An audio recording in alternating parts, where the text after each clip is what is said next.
있으나 심지어는 저주도 했는데요. 다윗은 그럴 수 있는 존재들이에요. 우리는 자녀들이라. 그러나 그게 반드시 이루어지지 않는다는, 우리가 원하는 대로 이루어지지 않는다는 전제 속에서 가는 거죠. 아버지하고 대화하듯이. 아버지가 경찰인데 학교에서 나 괴롭히는 친구가 있어요. 집에 가서 아버지한테 아빠 총 좀 줘봐. 그럼 아빠가 안 주잖아요. 네, 그런 거죠. 하나님하고의 대화 속에서 우리는 뭐든지 요구하고 땡깡도 부리고 사랑 고백도 하고 충분히 다 할 수 있지만, 그건 이제 주문처럼 뭘 넣으면 피드백이 나오는 결과물이 반드시 나오는 게 아니라 그렇게 대화로서 갈 수 있다는 그 전제 속에서 그런 기도는 얼마든지, 여러분의 소명에 대한 기도도 얼마든지, 직업적 소명에 대한 기도도 얼마든지 할 수 있는 거죠. 하나님이 지금까지 어제까지 저희가 쭉 얘기한 거를 그냥 간단히 요약을 하자면, 하나님이 우리를 어떻게 부르셨냐면 의인으로 부르신 겁니다. 하나님과 하나 될 수 있는 존재. 근데 우리는 죄가 있어서 하나님과 하나 될 수 없기 때문에 의인이 되라고 우리를 부르셨어요. 그거를 온전한 자라고 표현하기도 하고 의로운 자라고 성경은 표현하기도 하죠. 우리는 의인으로 부름받은 자들인 거예요. 성경이 말하는 부르심과 성경이 말하는 소명은 우리 보고 의인이 되라는 겁니다. 그래서 하나님과 연합할 수 있는 자로서의 자격을 갖춰라 이거죠. 그게 우리가 부름받은 내용이에요. 근데 그게 쉽지가 않습니다. 오늘 우리가 봐야 될 이 본문, 오늘 마지막 여기에서 연장되는 디모데후서 1장 15절을 보면, 성령으로 말미암아 내게 부탁한 아름다운 것을 지키라 그래요. 이게 얼마나 어려우면 그게 아름다운 건데, 우리가 의인이 돼서 하나님과 연합하는 게, 의인이 돼서 우리가 연합하는 게, 우리가 의인이 돼야 연합이 훨씬 쉬워요. 의인이 아니면 죄인인 그 마음을 유지해서는 연합이 어렵단 말이에요. 근데 이 연합이 세상에서는 정말 힘듭니다. 왜냐하면 세상에서는 전부 다 이익관계가 있어요. 그래서 이익관계가 성립되기 때문에 의를 갖고 연합하고 사랑을 갖고 연합하는 게 힘들어요. 근데 가정과 교회에서는 그게 가능합니다. 왜냐하면 이익관계가 없어요. 서로 주고받는 이익의 조건들이 여러분 사이에 없잖아요. 그냥 좋아서 있는 거 아니에요. 물론 이제 안 좋지만 부모님들 때문에 강제로 오신 분도 있겠지만, 기본적으로는 교회는 이익관계는 아니란 말이죠. 그러니까 충분히 이것을 지켜낼 수 있는 훈련이 가능한 거예요. 가정이나 교회에서는. 그래서 거기서 맛을 보는 거죠. 그게 아름다운 거예요. 그게 좋은 거죠. 그래서 그거를 여러분들이 가는 모든 공간에서 해낼 수 있는 힘이 알고 있기 때문에 그게 얼마나 좋은 건지를, 그 동력이 가정과 교회에서 만들어져서 세상 속으로 갈 수 있게 되는 거죠. 원리상으로는 그래요. 원리상으로. 성경이 말하는 원리상으로는 그렇게 흘러넘쳐 나가는 거죠. 그것을 사용하기 위한 통로가 직업이라는 거예요. 직업이 없으면 여러분은 세상 속으로 갈 수 없어요. 어제 목사님이 목회자의 소명에 대해서 얘기를 했잖아요. 그건 직업을 포기하고 있는 사람들이에요. 목회자는 좀 엄밀히 말하자면 목회자를 직업으로 보느냐 마느냐의 논쟁은 지금도 계속되는데, 목회자를 직업으로 볼 수도 있어요. 그러나 좀 더 면밀히 말하면 직업을 포기한 사람들입니다.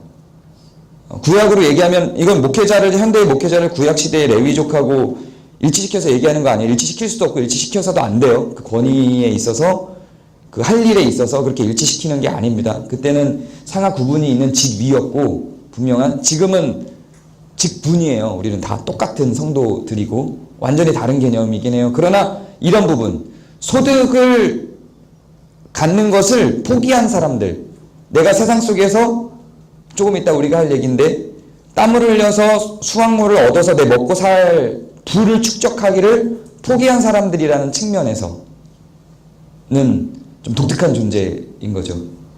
이 사람들은, 목회자들은 세상 속으로 흘러갈 수 있나요? 못 흘러가요. 세상 속으로. 접촉점이 없어요. 여러분들하고밖에 접촉점이 없어요. 물론 의도적으로 만들 수 있죠. 지하철에 가서 전도할 수 있어요. 근데 그거는 진지한 의미로서의 전도를 표현하고 있는 건 아닙니다. 그건 그냥 말만 전하는 거지, 지식만 전할 뿐이에요. 진짜 전도는 여러분들이 사실은 하는 겁니다. 하나님의 도가 삶 속에서 어떻게 흘러나가는지를 여러분들이 훨씬 더 잘 전할 수 있어요. 그래서 그런 측면에서 세상으로 흘러가는 그 통로, 세상을 바꾸고 변화시키고 그 가운데 의와 사랑을, 성경이 말하고 있는 하나님의 도를, 십자가의 도를 전달시킬 수 있는 역할을 하는 사람들은 여러분들이에요. 왜냐하면 직업을 갖고 있기 때문에 그렇거든요. 세상과의 접촉점을 갖고 있어요. 그래서 그런 의미에서의 직업이 여러분들한테 목회자들에 비해서 훨씬 더 실효적입니다. 그런 직업이 없으면은 교회가 갖고 있는 의와 사랑이 세상으로 흘러 들어갈 수가 없고, 그 직업이 없으면 빛과 소금이 될 수가 없죠. 그래서 그 직업은 이 아름다운 것을 지켜 전하게 만드는 통로가 되는 내용들입니다. 그래서 그거를 부르심에 대한 수단이라고 계속 설명을 했던 거죠. 그 수단이 없이는 흘러갈 수 없어요. 그 베드로가 변호사 안에 있을 때 베드로가 예수님한테 한 말이 있어요. 우리가 여기서 천막 짓고 내려가지 맙시다. 여기서 삽시다. 이렇게 얘기를 했는데, 성도의 정체성에 대해서 그 예수님이 우리의 정체성이 저 세상 속에 있음을 이야기하죠. 기독교의 역사 속에서 일시적인 그 훈련으로서 잠깐 모이는 초막절과 같은 개념의 그런 공동체는 건강하지만, 세상과 단절해서 성도들끼리만 모여 사는 의미로서, 그런 형태로서의 수도원적 개념의 공동체는 전혀 기독교적이지 않습니다. 거기서 훈련을 마치고 나오는 구조라면 가능한데, 그러지 않고 수도원 들어가서 사는 형태의 공동체는 건강한 공동체는 아니에요. 그건 성경적이지 않습니다. 직업을 갖고 세상 속에 존재하는 게 맞는 겁니다. 그게 거지이든 청소부이든 의사이든 국회의원이든 대통령이든 간에. 그런 의미에서 직업은 의미가 있죠. 그런 면에서 고민을 할 필요도 있습니다. 제가 어제까지는 이 의인과 연합하는 것에만 너무 집중해서 여러분의 실질적인 고민에 대해서 너무 언급을 안 한 것 같아서, 오늘은 이 부분을 세상과의 접촉점으로서의 직업에 대해서 잠깐 성경이 어떻게 얘기하는지를 조금만 고민해보고 마무리를 좀 하려고 합니다. 태초에 하나님의 천지를 창조하셨습니다. 태초에 하나님의 천지를 창조하셨고, 그 목적은 우리가 그와 즐거워하기 위해서이죠. 또 그도 우리와 더불어 즐거워하기 위해서입니다. 사랑의 목적이죠. 그것을, 그 사랑의 교제와 나눔을 우리는 하나님께 영광으로, 하나님은 우리를 사랑하심으로 성경은 표현해내고 있습니다. 그렇게 교제를 하는 거예요. 하나님을 우리는 계속 칭찬하죠. 계속 영광을 돌려요. 하나님은 우리에게 베풀고 사랑하심으로써 우리는 그렇게 교제를 이룹니다. 그게 최초의 목적이었어요. 근데 인간이 타락을 했죠. 인간이 타락을 해서 이제 우리는 하나님과 단절됐어요. 그리고 인간과 인간이 단절됐어요. 여기에는 직업적 내용이 없어요. 지금까지, 어제 저녁까지 제가 얘기한 건 이 부분을 해결한 겁니다. 단절된 하나님과의 관계, 단절된 사람과의 관계. 근데 오늘은 이 얘기를 좀 하려고요. 단절된 세상. 우리는 죄인이 된 이후로, 세상은 죄인이 된 이후로 세상을 통치하는 능력을 상실했다 그랬어요. 원래는 인간이 세상을 통치할 수 있는 능력이 있었어요. 근데 이제는 세상을 통치할 수 있는 능력이 상실되고, 타락 이후에 새로 형성된 자연 세계, 새로 형성된 그 세상의 구조가 됐죠. 예전에는 자연을 통치해서 그 자연을 인간이 다스렸는데, 이제는 자연 스스로의 원리와 법칙을 만들어서 인간이 땀을 흘려 그 수확물을, 땀을 그 자연에게 주고 그 수확물을 얻어야 되는 거래 관계가 되어버린 거예요. 다스리는 관계가 아니라. 이제는 이런 자연과 이런 관계가 됐어요. 근데 그것도 그렇게만 하면 좋은데 거기서 끝나지 않아요. 거기서 끝나지 않고 이 자연이 가시덩굴과 엉겅퀴를 내서 땀을 흘려도 수확물을 못 갖게 방해까지 해요. 그런 관계가 됐어요, 세상과. 이제는 다스리는 존재가 아니에요. 분리되어 있는 상태에서 그 분리를 버벅버벅대면서 힘들게 치고 들어가서 그 수확물을 우리는 뽑아내야 되고, 자연은 그거 안 주려고 가시덩굴과 엉겅퀴를 내서 자꾸만 단절시켜버리는 구조 속에서 우리는 살아가고 있는 거예요. 이건 인간관계도 마찬가지거든요. 사람 사이에서 연합되려고 아무리 발버둥을 쳐도 우리 안에 있는 죄와 타락이 그걸 끊임없이 방해를 하죠. 그걸 극복하면서 버벅버벅대면서 그걸 만들어내서 연합을 하려고 하는 것처럼 자연하고도 동일해요. 우리 안에 있는 죄와 자연이 갖고 있는 인간으로부터 이제는 다스림받지 않으려고 하는 그들 원리의 속성이 자꾸 우리가 수확물을 얻어낼 수 없도록 만들어내죠. 그럼 무릇 농사를 짓거나 가축을 기르는 데서 끝나지 않고, 모든 우리가 직업적 소명을 갖고 달려가려고 하는 속에 있는 모든 원리 속에 다 그게 나타나요. 이게 일반 은총의 원리예요. 타락 이후에 만들어진 자연의 구조 속에서 우리가 살아가기 때문에 나타나는 자연스럽고 당연한 원리예요. 그래서 여러분들이 직업을 선택하고 그 직업을 갖고 살아가는 게 버거워요. 힘들어요. 쉽지 않아요. 왜냐면 타락 이후에 그냥 내려져 있는 이 세상에 새롭게 형성되는 원리가 그래요. 결코 만만하게 직업을 갖고 살아갈 수가 없습니다. 그래서 선택하는 게 힘들죠. 좀 땀 안 흘리고 편안하게 그 직업 속에서 내가 하고 싶은 일을 하면서 수확물도 얻을 수 있으면 좋은데 그게 안 돼서 여러분 고민하는 거잖아요. 여러분들이 고민하는 고민은 뭐예요? 1을 투자하고 10을 얻을 수 있는 직업을 찾는 거죠. 그게 가장 큰 고민이죠. 그러면서도 나는 나를 만족시키면서 기쁨을 누릴 수 있는 직업. 고민해도 고민해도 이게 나오지 않고 내가 고민했을 때 이 직업은 나한테 이런 만족감을 줄 수 있고 1을 투자하고 10을 얻을 수 있는 직업이야 라고 생각해서 달려가 보면 1을 투자하고 10을 얻을 수 있을 줄 알았는데 1을 투자하니까 1밖에 안 와요. 아니면 고스란히 10을 또 투자해야 되는 상황으로 가는. 그래서 이 길이 아닌가 봐. 이거 내 거 아니에요. 그리고 돌아가죠. 또 다른 걸 보고 또 다른 걸 보고. 근데 여러분들이 꿈꾸는 그런 창세 당시에 타락 이전 세계에서나 꿈꿀 수 있었던 땀을 흘리지 않고 수확물을 얻을 수 있는 구조의 그런 직업은 이 세상에 존재하지 않습니다. 가끔 존재합니다. 가끔 우연히 존재합니다. 세상이 돌아가는 원리 속에서 우연히 그게 존재합니다. 그게 우연히 존재하는 것처럼 우리에겐 보입니다. 그런데 그게 우연히 존재하는 건 아니고 사실은 어떤 원리 속에서 그런 1을 투자하고도 10을 얻을 수 있는 자리가 종종 나와요. 그건 그냥 우리식으로 얘기하면 은혜고 세상 방식으로 얘기하면 운입니다. 그런 거는 찾아서 그 안으로 1% 안으로 비집고 들어가려고 우리 인생을 거기에다 투자하기는 너무 무모해요. 희박한 거거든요. 로또 같아요. 사업을 하는 사람들은 사업하는 만큼의 에너지와 땀을 흘리는 게 맞는 거고요. 그냥 인생 살아가는 게 힘들구나. 어떤 직업이든 이 정도는 힘들구나라고 생각하고 살아가는 게 마음 편합니다. 그리고 그냥 어차피 다 그런 거 내가 좋아하는 거 하자. 그리고 여러분들이 좋아하는 거 잘할 수 있는 걸 선택해서 가는 게 훨씬 좋습니다. 의미 찾을 필요 없어요. 의미 찾다가 거기에 동기부여를 자꾸만 하다가 보내는 시간보다 여러분이 좋아하고 잘할 수 있는 걸 선택해서 거기에 에너지 소모를 하는 것이 훨씬 좋아요. 하나님이 내게 원하는 게 무엇인가? 직업을 선택하는 데 있어서 이거 고민하지 않았으면 좋겠어요. 저는 고민하지 마세요. 그냥 하나님이 원하시는 게 뭐냐면 여러분들이 좋아하는 거 원하세요. 그게 악한 일이 아니면 그걸 선택하는 거예요. 그리고 우리는 그 직업을 선택하고 살아가는데 그 직업을 선택하고 살아가면서 하나님이 부르신 그 자리, 의인으로서 연합해서 살아가는 자리로 가는 게 어렵고 힘들어요. 그래서 그건 아름다운 게 분명하지만 타락한 세상이기 때문에 어렵고 힘드니까 그 아름다운 것을 지키도록 그렇게 성경이 우리가 읽은 본문 속에 요청을 하고 있는 거예요. 어려워요. 그게 맞는 거예요.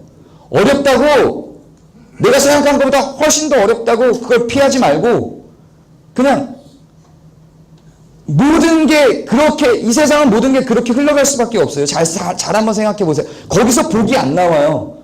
거기서 여러분의 만족감을 주지 않아요. 거기서 여러분을 행복하게 만드는 요소가 안 나와요. 고등학교 때 여러분 어떻게 생각했어요? 초등학교 때부터 가볼까요? 중학교만 가면 다 끝나는 줄 알았죠. 중학교 때는 고등학교만 가면 다 끝나는 줄 알았어요. 고등학교 가면 대학교 가면 다 끝나는 줄 알죠. 대학 가면 졸업하면 다 끝나는 줄 알았는데 그때부터 고통 시작이죠. 이제 졸업하면 취업하면 다 끝나는 줄 알아요. 그때부터 경쟁 시작이죠. 뭐 대학 때 하는 경쟁은 경쟁도 아니에요. 고3 경쟁? 고3 힘들다 하는 데가 우리나라 문화 때문이죠. 직장 다니시는 분들 알잖아요. 그 직업 전선 속에서 경쟁해야 되는 그 긴장감이 고3 때만 못하지 않아요. 결코. 그 이상 되죠. 나중에 사업하시는 분들은요. 우리 부장 집사님 사업하시잖아요. 이게 저희 교회에도 사업하시는 분이 있어요. 그분하고 상담하고 그분이 스트레스 받는 거 얘기를 들으면 저는 도저히 감당이 안 돼요. 이 100억 단위의 돈이 이번 달이 없다가 다음 달에 생기고 다음 달에 또 없어져요. 그것 때문에 스트레스를 받으면서 막 은행을 쫓아다니고 거래하는 회사들 계속 만나고 다니고 나는 이걸 어떻게 해요 이거를. 정신병자 안 되는 게 다행인 거예요. 제가 그 사람을 볼 때. 근데 그걸 감당하고 살아가는 거죠.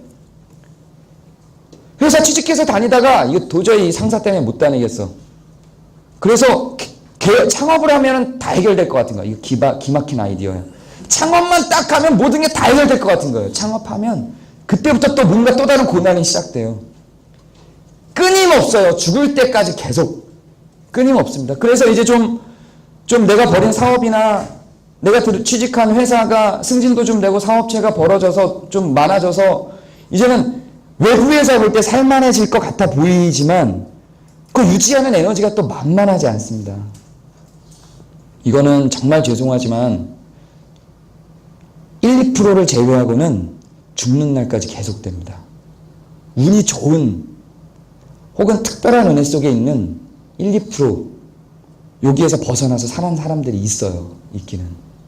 근데 99%는 땀을 흘리는 그 고통 가운데에서 이 직업적 소명을 감당하면서 그냥 가는 거예요. 그래서 그냥 마음 편하게 나는 99%다. 그 1% 안에 들기 위해서 계속 기도하면서 고민하는 거잖아. 하나님, 내가 어떻게 하면 땀을 좀 덜 흘리고 내가 안정되고 편안한 것들을 딱 내 삶 속으로 끌어들여서 나는 진짜 이거 밖에서 수확을 딱 보장받은 다음에 하나님을 내가 열심히 정말 하나님 열심히 섬기면서 내가 가고 싶은데 하나님 그러려면 내가 수익이 보장돼야 되잖아요. 이거 보장해 주세요. 그럼 내가 열심히 내가 머리 딱 들이밀고 하나님 위해서 살아갈게요. 1% 그게 가능해요. 1%. 그냥 그 1%는 내가 아니다. 나는 99%다. 그리고 살아가는 게 편합니다. 이거는 그냥 힘든 일이구나. 이 고난을 내가 그냥 감수하고 살아가는 거구나. 하나님 오시는 그날까지 이거를 감당하면서도 이 땀을 감당하면서도 나는 의인으로서 연합하는 자로서 사랑하는 자로서 살아가야 되는구나. 그래서 똑같이 일을 감당하면서 이기적으로 죄 가운데 살아가는 사람들보다 더 큰 고난 가운데에서 우리는 살아가는 존재들. 내가 의로운 자로 살아가는 자로 서면 이 일이 잘 풀리지 않아요. 똑같아요. 이건 일반 은총이에요. 악하게 이기적으로 다른 사람들을 짓밟고 올라가려고 마음을 먹고 악한 짓을 하고 거짓말을 하면서 그 직업을 수행하고 살아가는 사람들하고 우리는 의롭게 거짓말하지 않고 선하게 연합하며 사랑하며 똑같이 그 직업을 감당하고 가는 거예요. 내가 사랑하고 의인으로서 선택하고 의를 선택하고 살아간다고 이게 잘 풀리는 원리는 없어요. 그렇지 않아.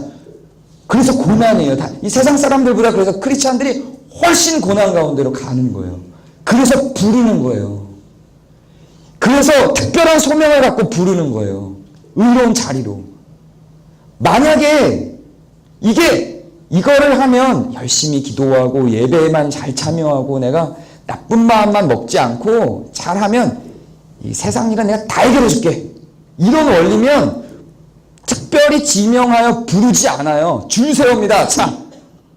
자, 지금부터 의롭게 살아만 가면 내가 한 달에 10억 막 벌게 해줍니다. 막 이렇게 되면 줄 서요.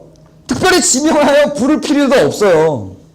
줄 서요. 그냥 그 사람들 의로운 경쟁 딱 시켜버리는 거예요. 경쟁 딱 시켜서 누가 이번 달에 선한 일을 더 많이 했는지 딱 계산 딱 추려갖고 너 이번 달 10억, 너 8억, 너 1억 이렇게 해버리면 이 세상이 얼마나 아름다워질까요? 다 의로운 일을 하려고 막 선행을 하려고 막 연합하는 자 하려고 만약에 그렇게 한다고 하면 지금 여러분들 가슴 속에서 여러분들을 괴롭히는 그 사람 있잖아요. 눈만 보면 꼴배기 싫어갖고 막 죽여버리고 싶은 사람들 인생 속에서 있어요. 근데 그 사람이 한 달에 한 번 만나는 게 아니라 매일 봐요. 그 사람을 집에서. 와, 이거 어떻게 해요 이거를. 근데 그거를 그 사람을 사랑하면 여러분 한 달에 1억을 줍니다. 사랑할 수 있겠어요? 완전 있어요. 사랑의 대상이에요. 볼 때마다 웃을 수 있어요. 그가 나를 향해서 매일 욕해도 안아줄 수 있어요. 1억! 그리고 딱. 그러면 부르지 않아요. 하나님 부를 필요가 없어요. 그냥 줄 세우는 거예요. 막 선착순으로 받는 거죠. 지금 우리나라가 5천만이잖아요. 선착순 1,000만 명 딱 받아갖고 가면 얼마나 세상이 연합하고 사랑하고 아름다워지겠어요. 근데 그러지 않고 똑같이 땀 흘리면서 달려가야 되는데 의롭고 연합하는 자여야 되는 거예요.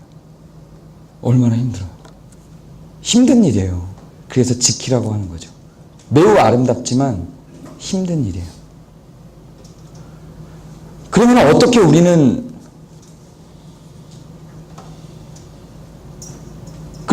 가난해질 수밖에 없는, 만약에 내가 선택하는 길이 가난해질 수밖에 없는 거예요. 예를 들어서 나는 장애인들과 함께 살아가는 거예요. 뭐 이런 어쨌든 뭔가를 많이 벌 수 없는 존재임을, 내가 사람마다 주어진 능력치가 달라요. 가시덤불과 엉겅퀴를 이겨내고 가시덤불과 엉겅퀴를 다 뽑아내고 그걸 다 헤쳐내고 그 땅을 옥토로 만들어서 좋은 수확물을 만들어내는 실력이 모든 사람들에게 있는 게 아니에요. 그래서 우리는 하나님을 원망하죠. 그래서 하나님한테 왜 나는 이걸 헤쳐나갈 능력이 없나요?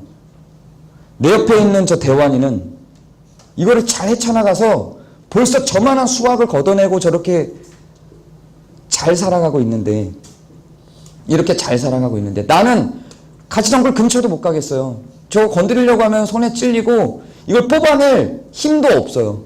사람마다 능력치가 달라요. 그래서 우리는 원망하는 거잖아요. 하나님 나를 이렇게 능력 없게 만들었으면 하나님이 책임지세요. 우리의 말이 이거잖아요.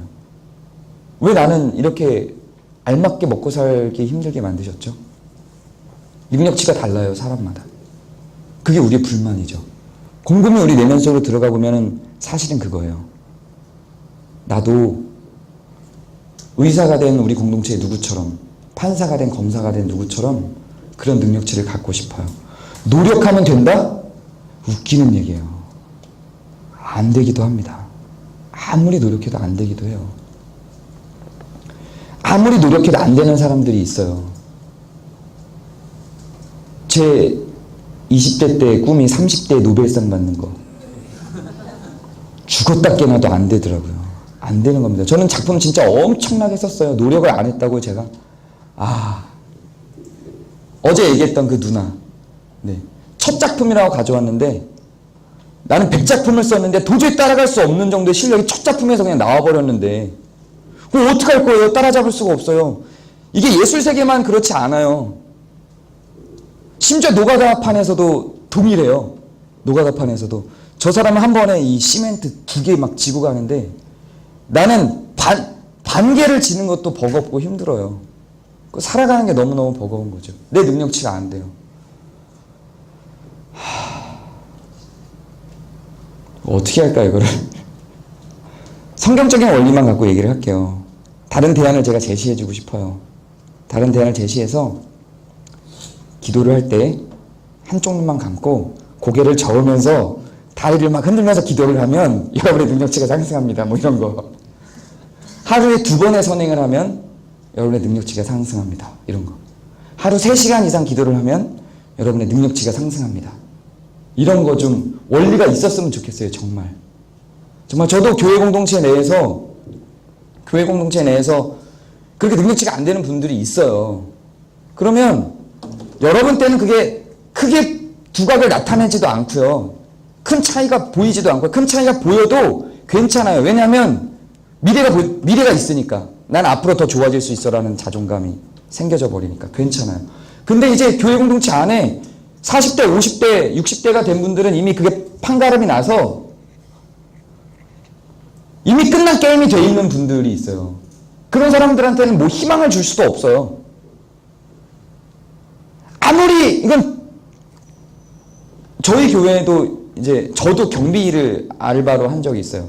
저희 교회에도 경비 일을 하시는 분이 있어요. 야간 경비를 하시는 분이 있어요. 자괴감이 너무 커요. 교회 안에 교수, 선생님, 뭐 의사, 간호사 뭐 이렇게 있으면 그 사람들 앞에 가면 교회 다니기가 싫은 거예요. 자기가 경비인 것 때문에. 어떻게 할 거예요? 이 사람 원래 꿈이 변호사였어요. 어릴 때 원래 꿈이. 지금 경비하고 있어요. 근데 변호사가 꿈이어서 법을 공부는 했어요. 근데 지금 경비지도사 자격증 따는 것도 힘들어요. 경비지도사도 법을 공부해야 되는데 변호사가 되기 위해서 공부해야 되는 법보다 훨씬 미비한 수준이에요. 훨씬 미비한 수준. 조금만 하면 되는데 그것도 힘든데 원래 꿈은 변호사였는데 변호사는 안 되는 거죠. 이건 그냥 타고나기를 능력치가 안 되고 타고난 거예요. 그냥. 그거 뭐 이거 어떻게 해요? 이 사람이 법을 공부했기 때문에 그 능력치가 발휘가 안 된 걸까요? 만약에 이 사람이 경비를 안 하고 법을 공부하지 않고 이과를 가서 의사가 되려고 했으면 대성을 했을 텐데, 의사가 돼서. 근데 그러지 않고 지금 법을 공부하고 문과 쪽에 있었기 때문에 경비가 된 걸까요? 그렇지 않아요. 그냥 능력이 딸리는 사람들이 있습니다. 그리고 그냥 태어나기를 유전자 잘 맞고 태어나서 탁월한 사람들이 있어요. 저도 진짜 원망스럽고 하나님께 좀 따지고 싶어요.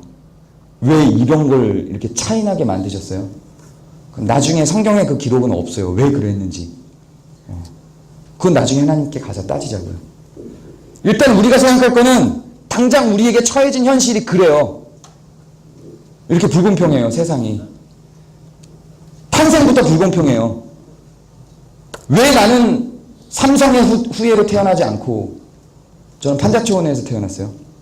성남시 태평동 저 산골짜기 판자촌 스레트로 겨우 비만 막는 그런 구조에 판자로 벽을 막아선 바람, 비바람 다 들어오는 그런 집에서 태어났을까?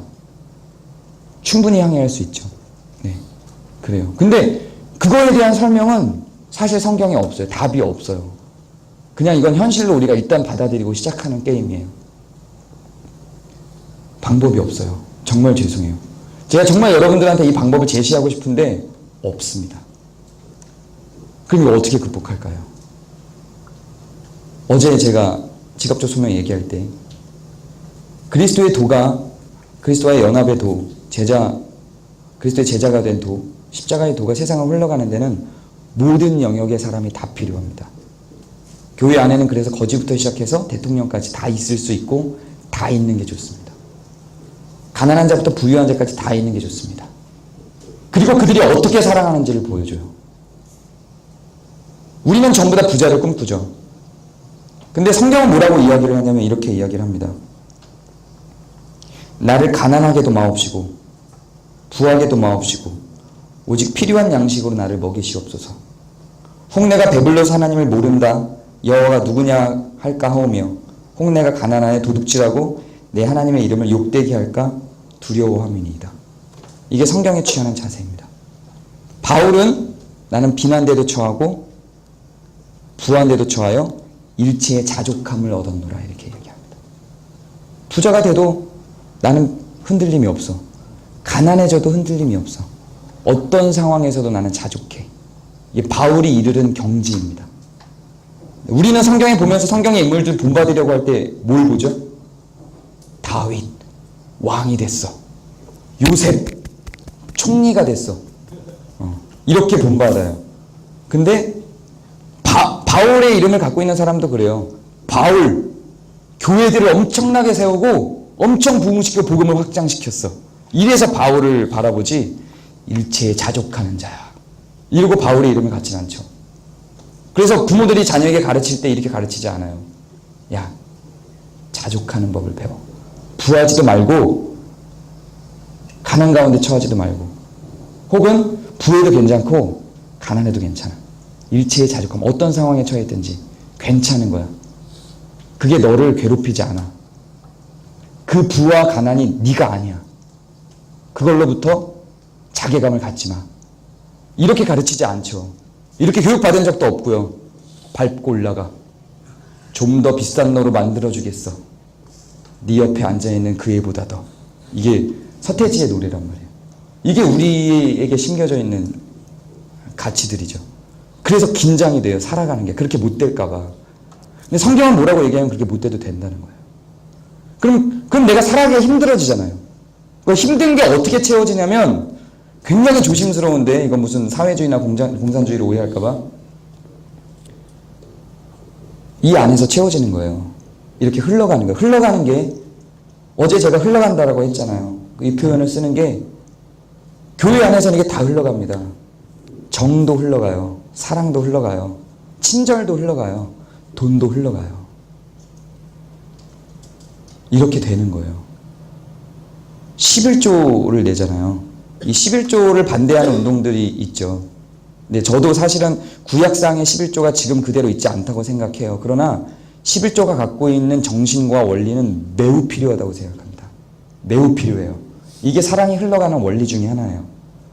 11조는 세 가지 정도 의미에 있어서 구약에서 제시하고 있는 거예요. 시민으로서의 그 시민법, 그리고 도덕을 지켜야 되는 의미의 도덕법, 그리고 제사를 드리는 데 있어서 제사법. 이 안에 이 세 가지의 11조가 다 들어갑니다. 그래서 시민으로서의 시민법에서는 국가에다 11조를 내요. 그리고 도덕법에 있어서는 그 11조의 용도가 권속들과 함께 먹고 마시며 가난한 자와 나그네와 과부와 고아들을 먹이기 위한 용도로 쓰여요. 그리고 제사의 용도로, 헌물의 의미로, 제물의 의미로도 사용이 되죠. 근데 지금은 예수 그리스도 오셔서 제사는 없어졌죠. 그리고 이제는 이스라엘 국가가, 성경의 구약이 얘기했던 그 국가가 교회로서의 국가가 아니기 때문에 국가로서의 의미의 11조도 없어진 거예요. 세금으로서의 의미의 11조도. 남은 건 뭐냐면 이제 도덕법이에요. 그래서 11조의 용도는 나누는 거예요. 이게 11조 정신이에요. 물론 그 이면에는 기본적으로 당연히 하나님에게 모든 주권을 인정하는 인정의 개념은 들어가는 거고, 그걸 그 전제된 조건, 하나님과의 관계 속에 있는 걸 말고 어떻게 사용되느냐의 의미에 있어서 이거는 그렇게 흘러가도록 만들어진. 그래서 11조예요. 10% 굉장히 합리적이죠. 1,000만 원 벌면 100만 원 내는 거예요. 10만 원 벌면 10,000원 내는 거예요. 불공평하지 않아요. 그렇게 내는 거예요. 그리고 그게 서로에게 흘러가게 해서 가난한 자를 돕게 하는 거예요. 심지어는 과부하고 고아는 11조도 안 냈어요. 율법이에요. 과부하고 고아도 너희들이 받는 것에 대해서 막 어떻게든지 11조를 만들어 그러지 않아서 수입이 없거나 가난한 사람들은 11조 안 내도 됐어요. 구약법이에요. 그리고 부자들이 낸 11조로 그렇게 과부와 고아들에게, 가난한 자에게, 여기에는 누구도 포함이 되냐면 고자도 포함이 됩니다. 고자는 저주받은 자로 여겨져서 직업 갖기가 힘들었어요. 고자에게 그렇게 흘러가요. 그래서 그들이 먹고 살 수 있게 해주는 원리가 그 11조에 있었던 거죠. 교회 안에서 그게 일어나는 거예요. 공동체 안에 가난한 자가 있으면 부유한 자가 감당해서 함께 살아갈 수 있는 조건을 제시해 주는 겁니다. 그래서 거지도 교회 다닐 수 있는 거예요. 돈 모고 거지가 교회를 온다. 그럴 수도 있는 거예요. 구약시대에 그 이방인들이 이스라엘 백성이 될 수 있는 조건들이 있었어요. 근데 그 이방인들이 이스라엘 백성으로 들어오는 중요한 원인 중에 하나가 이런 법들이 있어요. 바빌론 사람이, 페르시아 사람이, 이집트 사람이 자기는 자기 나라가 강대한데 그걸 포기하고 이스라엘로 와요. 왜냐하면 거지예요. 자기 나라에서는 거지 안 먹여요. 근데 이스라엘 백성이 되면 거지를 먹여요. 오는 거예요. 그렇게 해서 교회 안에는 거지도 있는 게 돈 보고 와서 하나님 만나는 거예요. 그 사람들을 향해서 교회가 해야 될 일들 중에 하나인 거고, 그 원리가 세상으로 좀 더 많이 확대될 필요도 있는 거죠. 그렇게 해서 하나 되는 거예요. 마음으로만 하나 되는 게 아니라 실질적으로 삶 속에서도 그렇게 해서 하나가 되는 거예요. 그래서 내가 좀 많이 벌면 못 버는 직업을, 능력치가 안 되는 직업을 갖고 있는 사람도 전혀 그것이 뭐 꺼리 껴지고 고개를 숙여야 되고 이런 원리로서가 아니라 그냥 가족이 가족에게 주듯이 자연스러운 흐름이 되는 거예요. 그게 그렇게 하나가 되는 거죠. 마음으로만이 아니라 실질적 하나가 그렇게 돼가는 겁니다. 이거는 이상이에요. 아름다운 거예요. 굉장히 이상적이죠. 실현된 사례가 있느냐? 초대교회 때 딱 한 번. 그것도 오래 지속되지 못했어요. 이스라엘 공동체에서도 사실은 이게 지속되지 못했고요. 희년법이라는 게 있어요. 이게 그런 법이에요. 안식일, 안식년, 희년, 이게 다 이 정신을 다 담고 있어요. 안식일에는 아무도 일을 해서는 안 돼요. 노예도 일을 안 해요. 노예들을 쉬게 해주는 날이에요. 안식년에 해방을 시켜야 돼요. 희년이 되면 그동안 내가 수고했던, 내가 열심히 일해서 내 땅이 2만 평이 됐어요. 근데 희년이 되면은 원래 내가 갖고 있었던 1,000평 빼고 나머지 19,000평을 다 다시 가난한 자들에게 나눠주고 환원해야 돼요. 이런 법이 어디 있어요? 성경은 그렇게 하라고 하는 거죠. 근데 이스라엘 역사 속에서 희년이 실현화된 게 한 번도 없습니다. 법으로만 만들어져 있고 한 번도 이스라엘조차도 그 법을 지키지 않았어요. 왜 그러겠어요? 어려우니까. 그만큼 인간의 욕심들이 그 하나님의 정신인 걸 알지만 그 법이 지켜지도록 그냥 두지를 않아요. 안 지켜져요. 근데 그걸 지키라고 성경이 이야기하는 거죠. 이 아름다운 것을 지키라고. 이런 공동체까지 가기까지 갈 길이 너무 멀죠. 불가능할 수도 있어요. 그런데 불가능하다고 안 하나요? 가능하기 때문에 하는 게 아니라 이게 그냥 옳기 때문에 하는 겁니다. 내 공동체에서 아무도 안 하고 나만 이렇게 살아요. 이거 너무 불공평해요. 그러면 본인만 그렇게 사시면 됩니다. 우리 공동체가 30명인데 나만 사랑하고 나만 양보하고 나만 손해보고 살아요. 아주 잘하고 계십니다. 그럼 그렇게 가면 되는 거예요. 그럼 나만 맨날 피해봐요. 괜찮습니다. 피해볼 수 있는 만큼의 역량을 주신 거예요.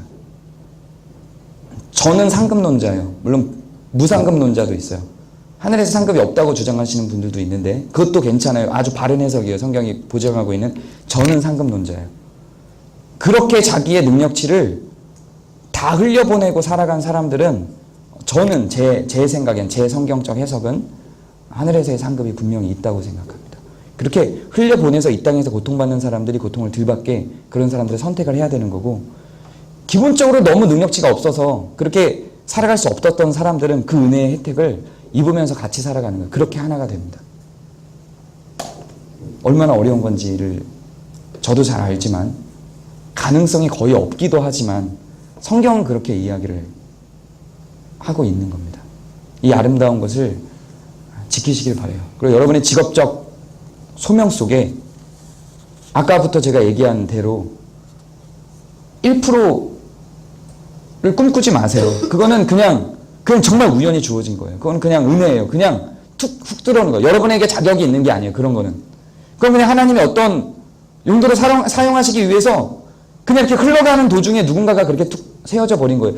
그 1%의 90%의 사람이 그 1%의 희망을 품고 달려가는 이 구조 자체가 너무 불합리하고 사람들을 다 낭망하게 해요. 그래서 그렇게 흘러가는 게 아니고 이 99%가 나는 99%다 생각하고 내가 땀을 흘릴 수 있는 자리를 여러분에게 맞게 그렇게 선택해서 가는 것이 좋습니다. 그리고 내가 나 혼자 살기에도 버거운 정도의 능력치면 그렇게 땀 흘리면서 혼자 버겁게 살아갈 수밖에 없는 거고요. 내가 좀 남는 능력치면 부하지 마시고 부한테 처하지 마시고 빨리 그거를 주변 사람들한테 베풀고 써서 다시 아까 제가 읽은 성경의 말씀대로 부하지도 가난하지도 않은 상태로 가는 거예요.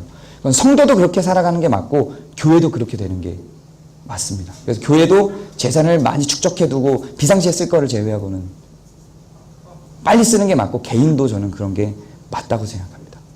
그래서 그것이 흘러갈 수 있도록 그렇게 서로를 자존심 상하지 않게 흘려보낼 수 있는 논의들을 하고 고민들을 하면서 공동체가 그렇게 서로 안고 갈 수 있는 상태로 가는 게 좋다고 생각하고 그걸 위해서 여러분의 직업이 쓰이는 겁니다. 그걸 위해서 여러분의 직업적 소명이 사용되는 겁니다. 곰곰이 고민하시면서 여러분의 위치가 어디인지 나는 어느 시점에서 자족해야 되는지 어디까지 달려가야 되는지 여러분이 고민하고 여러분이 선택해서 여러분이 그 길을 좋아하는 길로 잘할 수 있는 길로 가시면 되는 겁니다. 그리고 그 수확과 결과에 대해서는 성경적인 원리를 따르고 성경 안에서 그렇게 싸우면서 살아가는 것이 더 맞는 것입니다. 제가 지금 이 시간에는 우리 통성으로 기도하지 않고 지금 이 내용을 갖고 여러분이 좀 하나님과 대화하면서 고민하는 시간을 좀 가졌으면 좋겠어요. 원망을 하셔도 좋고 묵상으로 하나님 앞에 또 여러분의 스스로의 상태를 좀 점검하고 고민하는 시간을 좀 가져도 좋을 것 같습니다. 그리고 지금 한 이 설교를 조금 생각을 하면서 정리를 좀 해보는 시간을 가져도 좋을 것 같아요. 우리 묵상으로 1분만 조용한 가운데 하나님과 대화하는 시간을 좀 갖겠습니다.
이름으로 기도합니다.